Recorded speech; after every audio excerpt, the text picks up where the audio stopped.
ஓசூர் அருகே நேற்று பெய்த மழையின் போது இடி மின்னல் தாக்கி 20 ஆடுகள் ஒரு நாட்டு மாடு பலி.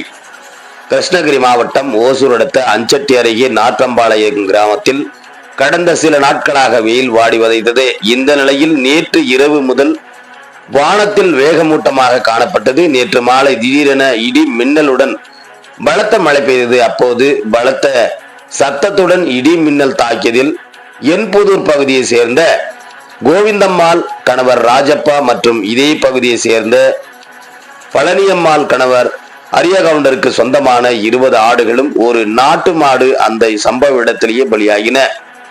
இது குறித்து கால்நடை மருத்துவ அதிகாரிகளுக்கு தகவல் கொடுக்கப்பட்டது. தகவல் அறிந்து விரைந்து வந்த அதிகாரிகள் சம்பவ இடத்திற்கு வந்து இடி தாக்கி இறந்து போன ஆடுகளை அந்த இடத்திலேயே பிரேத பரிசோதனை செய்தனர். பலியான ஆடுகளுக்கு அரசு நிவாரணம் வழங்க வேண்டும் என ஆடுகளின் உரிமையாளர்கள் கோரிக்கை விடுத்துள்ளனர். இந்த நிலையில் இந்த சம்பவம் அந்த பகுதியில் பெரும் பரபரப்பையும் ஏற்படுத்தியுள்ளது என்பது குறிப்பிடத்தக்கது.